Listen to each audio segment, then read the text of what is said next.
You ever wonder what happens when someone finally says enough to a bunch of smug bullies who think they own the whole neighborhood? Let me tell you, it doesn't end the way you'd expect.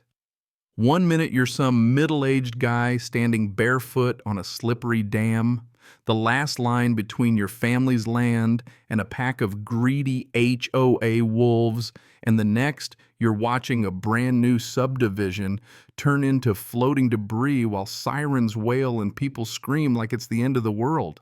Yeah, that happened. And I'm the guy who pulled the lever. See, I grew up believing good fences make good neighbors. But I was about to learn the only thing that keeps neighbors honest is a good lawyer and a better set of blueprints. My name's Toby, and 6 months before the day I turned Lakeside Estates into a cautionary tale.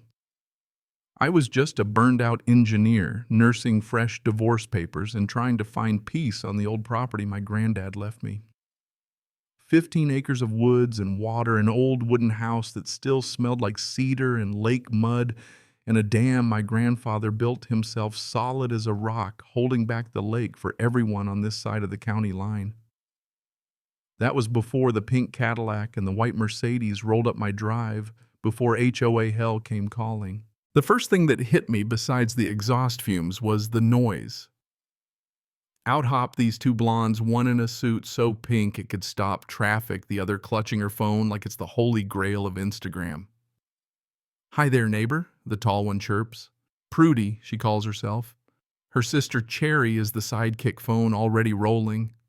They hand me a welcome basket, and I'm thinking nice gesture until I see it's full of rule books, fee schedules, and a property improvement mandate that says I've got 6 months to bulldoze my granddad's house and build a McMansion or else. You know what I mean? These folks didn't come to bring cookies, they came to claim land. I try to keep my cool. Pretty sure this land's never been part of any HOA, I say. Prudy smiles like a shark that just spotted lunch. That's where you're wrong, Toby. County transferred management rights last month. You can cooperate or you can make this hard on yourself. Cherry's live streaming the whole scene, adding, "It's about community not being mean." And then, in the world's worst stage whisper, she lets slip, "Once we get rid of this old place, we'll have the perfect spot for those 45 new houses. Profits will be insane." Well, that little bombshell sent Prudy into meltdown mode. She hisses at Cherry about live streams. Cherry fumbles her phone into the lake, and I'm standing there watching a train wreck thinking, is this real life? I tell them to collect their technology and go, but Prudy's not done. "This isn't a request, Mr. Riverstone," she warns. "We're changing everything around here." And with that, they speed off, leaving me with a basket full of threats and a sign at my gate 2 hours later that reads, "Subject to development notice." Subtle, right? By the next morning, violation letters are piling up. Too tall grass by a 1/4-inch mailbox, the wrong color, my old Ford pickup damaging the community aesthetic. Fines, fines, and more fines. I take my ruler outside just to make sure I haven't lost my mind. Turns out I'm exactly as criminal as they claim. My crime, refusing to be bullied off my own land. Time for a little counterattack. I head down to the county office, talk to a clerk named Susan, real salt of the earth lady, and she confirms what I already suspected. There's no HOA registered for this area. No covenants, no management transfer. My family's land is still legally my family's land. So now I know I'm not just up against a couple of overzealous neighbors, I'm up against a scam. That's when things get cinematic. I get a text, "Meet me at Murphy's Diner. Alone." You ever get one of those? Well, I went. Waiting for me is Marcus, a real estate lawyer with a guilty conscience and a USB drive full of dynamite. Turns out Prudy's bribed the county commissioner, forged permits, and is bankrolled by a shadowy corporation called Blackwell Development. And Marcus! He's the guy who helped cost me my last home. He's here trying to atone. If you think it couldn't get weirder. Cherry the livestream queen goes viral, exposing her own sister on TikTok, accidentally capturing Prudy screaming about moving up the timeline and forced acquisitions. Comments are blowing up. Half the county wants to call the FBI. Now Prudy's desperate. She calls cold as ice. "You have 24 hours to sign over your property or we'll take direct action." And she means it. Next morning, I wake up to bulldozers on my lawn, a contractor named Jake Big Guy, tired eyes holding fake permits.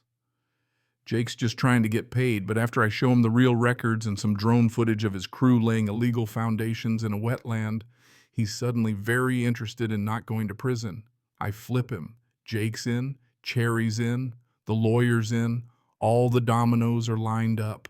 The FBI gets involved, led by an agent named Williams, who could probably bench press a Ford. We file a federal lawsuit, get a restraining order, but Prudy isn't done.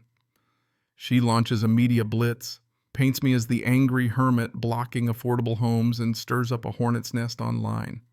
But she makes the fatal mistake of agreeing to a live TV interview where she absolutely melts down and basically confesses to fraud on air. Her empire is teetering. Then comes the twist. Prudy plans to sabotage the dam, make it look like an accident, and destroy all the evidence, including me. Cherry, finally seeing the light, sneaks us a USB from Prudy's accountant bank records, secret deals, political kickbacks, you name it. But it's more than money. She's got an audio recording of Prudy ordering the dam's destruction while I'm home. Suddenly, it's not just property fraud, it's attempted murder. The final act goes down at the grand opening of Lakeside Estates. Channel 7's there, news crews everywhere. Senator Caldwell herself arrives to cut the ribbon. Meanwhile, Prudy's goons sneak toward the dam, ready to blow it. But I beat them to the punch. I call the news crew, grab my granddad's blueprints, and slip past the security to the dam's control box. 2 keys, 1 lever, and a prayer to everyone who ever loved this land. I pull the lever. The dam roars to life, water pours out like Judgment Day. All those brand new houses built on stolen land and stilts start floating away. Sirens blare, families run, Channel 7's anchor narrates as the whole scam literally washes downstream. And right in the middle of the chaos, FBI agents storm the party arrest Prudy, Cherry the senator, and half a dozen others on live TV. Cherry's followers watch her get cuffed in real time, crying about needing bail money. Prudy stands knee-deep in lake water, screaming as her empire turns to mud. Just as cold as lake water. But you know what? That was just the start. The next weeks, there's a federal investigation, a new law passed, and even a documentary crew filming our fight for property rights. Jake goes on to run an eco-friendly company restoring the land. My dock is rebuilt. The wetlands protected, my neighbors finally get some peace. Margaret Caldwell and her cronies. Federal prison assets, seized, restitution paid to every family she swindled. You'd think that'd be a happy ending, but just last week Marcus called about a letter from Switzerland. Turns out Blackwell was only the tip of the iceberg. Some very powerful, very angry people want their money back, and my granddad's dam might have to defend us one more time. So let me ask you, ever felt helpless, watching someone try to steal what's yours, thinking you're alone? You're not. Ordinary folks can stand up to the biggest bullies and win if they got the guts, the right evidence, and a few friends who know how to fight back. My story proves it. If you think justice was served, or if you've got your own battle scars from fighting the HOA, drop your story in the comments. Maybe together we'll write the next chapter. Because out here, the only title that matters isn't HOA president, it's the truth. And that's something no one can bulldoze.